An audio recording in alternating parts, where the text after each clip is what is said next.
Assalamualaikum warahmatullahi wabarakatuh. Perkenalkan, nama saya Hafid Aryadi dengan NIM 210 231 100 100. Di sini saya akan mempresentasikan tugas UAS Sejarah Pemikiran Ekonomi dengan judul Pemikiran Ekonomi Islam menurut Ibnu Khaldun. Abstrak. Masalah ekonomi dibahas oleh Ibnu Khaldun dalam bukunya yang pada bagian 5. Motif ekonomi muncul karena keinginan manusia tidak terbatas. Menjadi barang yang akan memuaskan kebutuhannya sangat terbatas. Oleh karena itu, untuk memecahkan masalah ekonomi harus dilihat dari dua sudut. Sudut kekuatan atau work atau arbeit, dan dari sudut penggunaan. Ibnu Khaldun juga berbicara tentang pribadi bisnis dan bisnis umum. Hal itu dijelaskan pada penjelasan istilah 1. Ma'asi dan rizki, dan syarat 2. Tamawul dan kasab. Tentang mata uang, Ibnu Khaldun prediksi bahwa keduanya akan terjadi di ekonomi terpenting dunia, yaitu pertama menjadi alat tukar dan ukuran harga sebagai nilai usaha atau makasib. Kedua, alat transportasi seperti devisa atau qoniah, dan ketiga, instrumen deposito di bank atau zakirah. Selain hal-hal yang sudah disebutkan di atas, masih ada beberapa hal lain yang dibahas Ibnu Khaldun terkait dengan masalah ekonomi. Tapi bagian bawah pasalnya Ibnu Khaldun melalui karyanya belum mewakili sebagian besar ilmuwan muslim dalam arena pemikiran ekonomi dunia. Padahal bukan untuk memujinya melebihi batas, setidaknya dia telah berkontribusi pada kebangkitan Eropa. Kata kunci ekonomi Al-Muqaddimah, usaha swasta, BUMD, mata uang. Next, pendahuluan. Dalam kehidupan sehari-hari, kita tidak dapat melepaskan diri dari berbagai persoalan ekonomi, disadari maupun tidak. Sejak manusia terlahir ke dunia ini hingga ia meninggal, setiap saat ia bersinggungan dengan persoalan ekonomi. Agama sendiri sebagai pegangan hidup bagi umat manusia di muka bumi telah banyak memberikan isyarat tentang perilaku ekonomi ini. Dorongan Al-Quran agar manusia mencari kebahagiaan dunia selain kebahagiaan dunia akhirat, sebagaimana yang termuat di dalam surat Al-Qasasah ayat 77 adalah salah satu contoh tentang hal itu. Dan tentu saja, dorongan itu masih banyak lagi tersebar dalam ayat-ayat Al-Quran. Di samping Nabi Muhammad sendiri adalah seorang pedagang yang acap kali berbicara dengan kehidupan. Perdagangan dan perekonomian melalui hadis beliau. Ekonomi pada umumnya didefinisikan sebagai kajian tentang perilaku manusia dalam hubungannya dengan pemanfaatan sumber-sumber produktif yang langka untuk memproduksi barang-barang dan jasa-jasa serta mendistribusikannya untuk dikonsumsi. 1. Atas dasar ini, kehidupan ekonomi sangat dekat dengan perilaku hidup manusia dan menarik perhatian para pemikir kontemporer untuk mengkajinya, baik ditinjau dari sisi teoritik maupun praktisnya. Dalam lintasan sejarah umat Islam didapati banyak sekali tokoh yang membincangkan persoalan ekonomi yang secara sosiologis turut membangun teori-teori atau konsep ekonomi, seperti Abu Yusuf, Yahya bin Adam, Al-Ghazali, Ibnu Rushd, Al-Izz bin Abdissalam, Al-Farabi, Ibnu Taimiyah, Ibnu Khaldun, Al-Makrizi, dan lain-lain. Namun demikian, agar lebih tepat dalam memotret sejarah sosial terbentuknya teori ekonomi tersebut, artikel ini akan membidik salah satu di antara para pemikir yang telah disebutkan, yaitu Ibnu Khaldun. Pilihan terhadap Ibnu Khaldun dimaksudkan untuk memberikan gambaran bahwa dalam kehidupan sosial tertentu akan memunculkan corak pemikiran tertentu pula. Dalam hal ini, pemikiran tentang ekonomi. Selain itu, Ibnu Khaldun merupakan tokoh pemikir yang mahir dalam berbagai bidang kajian, baik politik, sosial, filsafat, sejarah maupun ekonomi sendiri. Sehingga tidak berlebihan jika pemilihan nama Ibnu Khaldun sebagai salah satu pencetus teori ekonomi sangatlah layak dikemukakan. Tentu saja hal ini akan diimbangi dengan kausa-kausa Ibnu Khaldun yang monumental yang dipadukan dengan sejarah sosial kehidupan yang ia alami. Pemikiran ekonomi. Salah satu karya fenomenal Ibnu Khaldun adalah kitab Al-Muqaddimah yang selesai penulisannya pada November 1377. Sebuah kitab yang sangat menakjubkan karena isinya mencakup berbagai aspek ilmu dan kehidupan manusia pada ketika itu. Al-Muqaddimah secara harfiah berarti pembukaan atau introduksi dan merupakan jilid pembuka dari 7 jilid tulisan sejarah. Al-Muqaddimah mencoba untuk menjelaskan prinsip-prinsip yang menentukan kebangkitan dan keruntuhan dinasti yang berkuasa atau daulah dan peradaban yang bisa disebut dengan umron.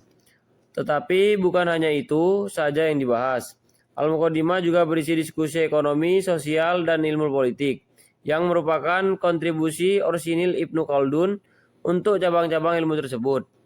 Ibnu Khaldun juga layak mendapatkan penghargaan atas formula dan ekspresinya yang lebih jelas dan elegan dari hasil karya pendahulunya atau hasil karya ilmuwan yang sejaman dengannya.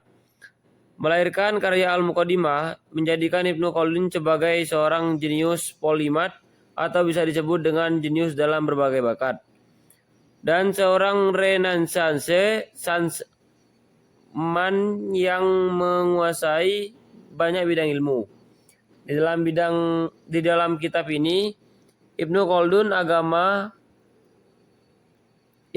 membincangkan berbagai topik sejarah, geografi, matematika, agama, sistem kerajaan, sistem ekonomi, sistem pendidikan, dan lain-lain. Ibnu Khaldun, jika orang biasa hendak mencoba menulis mengenai semua bidang ini, bisa jadi penulisannya itu akan berbentuk dasar-dasarnya saja, karena tidak mudah untuk dapat memahami ke semua bidang tersebut dengan mendalam. Tapi Ibnu Khaldun merupakan seorang master of all trades yang jarang-jarang dijumpai dalam sejarah manusia. Ia dapat mengupas setiap topik tersebut dengan mendalam dan memahami serta menyampaikan isu-isu yang kritikal dalam setiap disiplin ilmu tersebut. Memang amat mengagumkan apabila kita membaca Al-Muqaddimah dan mendapatkan bahwa isinya amat modern, setengah kandungannya masih relevan dengan dunia masa kini, meskipun kitab ini dikarang pada abad ke-14. Berikut ini diuraikan beberapa pemikiran ekonomi Ibnu Khaldun yang dalam lintasan sejarah perekonomian dunia dapat disejarkan dengan pemikiran para tokoh ekonom modern. Wawasan Ibnu Khaldun terhadap beberapa prinsip ekonomi sangat dalam dan jauh ke depan sehingga jumlah teori yang dikemukannya hampir 6 abad yang lalu sampai sekarang tidak diragukan merupakan perintis dari beberapa formula teori modern. Persamaan dan perbedaan pemikiran ekonomi. 1. Pemikiran ekonomi menurut ilmu Khaldun. Menurut ilmu Khaldun, harga merupakan hasil dari hukum permintaan dan penawaran. Semua barang akan terkena fluktuasi harga yang tergantung pada pasar, kecuali pada harga emas dan perak, karena ia merupakan standar moneter. Ibnu Khaldun berpendapat bahwa permintaan dan penawaran mempengaruhi dalam menentukan harga. Ia menekankan bahwa suatu peningkatan dalam permintaan atau penurunan dalam penawaran akan mempengaruhi dalam menentukan harga. Ia menekankan bahwa suatu peningkatan dalam permintaan atau penurunan dalam penawaran akan menimbulkan kenaikan dalam harga. Sebaliknya, suatu penurunan dalam permintaan atau peningkatan dalam penawaran akan menimbulkan penawaran dalam harga. Ain Rahmi 2018. Ia juga percaya bahwa tinggi rendahnya suatu harga dapat berdampak buruk bagi masing-masing produsen maupun konsumen. Seketika, seperti harga yang terlalu rendah akan merugikan bagi para pedagang dan juga akan mendorongnya untuk keluar dari pasar. Begitupun sebaliknya, Harga yang terlalu tinggi akan merugikan para konsumen, yang pada akhirnya hal ini akan mengakibatkan terjadi penumpukan kekayaan. Adapun faktor yang menentukan naik turunnya permintaan menurutnya adalah permintaan, tingkat keuntungan relatif usaha manusia, tenaga buruh yang masuk, kemampuan teknik, dan perkembangan masyarakat. Sedangkan dalam permintaan faktor yang menentukannya adalah pendapatan, jumlah penduduk, adat istiadat, pembangunan, dan kemakmuran. Pemikiran ekonomi menurut Al-Ghazali. Berbeda dengan Ibnu Khaldun yang terlahir dari keluarga bangsawan, Abu Hamid Muhammad bin Muhammad bin At-Tusi Al-Ghazali atau yang lebih dikenal dengan Al-Ghazali terlahir dari keluarga yang fakir namun terkenal kesolehannya. Ia lahir di desa dekat Tubbs, bagian dari kota Khurasan, Iran pada tahun 450 Hijriah. Semasa hidupnya ia seringkali berpindah-pindah kota guna untuk menuntut ilmu. Al-Ghazali memperdalam ilmunya dengan belajar ke sejumlah ulama. Ia juga pernah menduduki posisi sebagai guru besar di salah satu madrasah di Baghdad, yaitu Madrasah Nizamiyah, karena kecerdasannya. Jika dilihat dari sejarah pemikiran Islam, Al-Ghazali hidup pada masa yang ditandai dengan maraknya korupsi oleh pihak-pihak yang tidak bertanggung jawab. Pada masanya, kondisi ekonomi umat Islam bisa dikatakan membaik dan bahkan bisa dikatakan mencapai taraf kemakmuran. Namun, kemakmuran ini sepertinya hanya sebagai kata hiasan saja karena pada saat itu masih meluasnya kesenjangan antara si kaya dan si miskin. Sedangkan kemampuan terjadi jika kesenjangan antara kaya dan miskin semakin jauh. Negara yang makmur adalah negara yang telah mencapai standar kehidupan seluruh masyarakatnya. Menurut Al-Ghazali, untuk meningkatkan kemakmuran ekonomi dibutuhkan peran pemerintah yang baik.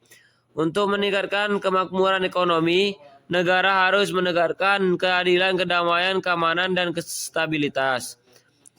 Oleh karena itu, negara bertanggung jawab dalam menciptakan kondisi yang nyaman untuk meningkatkan kemakmuran dan pembangunan ekonomi. Al-Ghazali menjelaskan tentang lembaga Hizbah yang bertugas sebagai badan pengawas.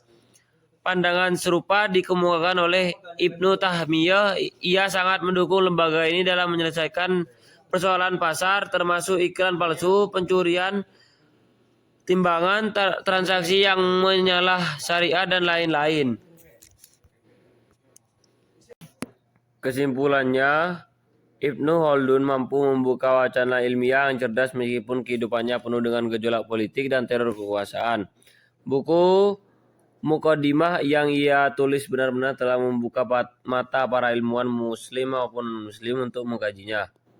Karya ini diterjemahkan dalam banyak bahasa, dan dalam proses tersebut Ibnu Khaldun akhirnya memperoleh atribut yang luar biasa sebagai filosof sejarah, sejarawan, bapak sosiologi, geografer, ekonom, ilmuwan politik, dan lain-lain. Khusus berkaitan dengan tema ekonomi, Ibnu Khaldun telah pula memprediksikan banyak hal yang akhirnya menjadi persoalan yang sampai pada dunia modern saat ini tetap mengemuka sebagai wacana yang tidak akan berhenti untuk dibicarakan. Sebagai contoh yang ia ajukan adalah kasus usaha pribadi dan usaha publik.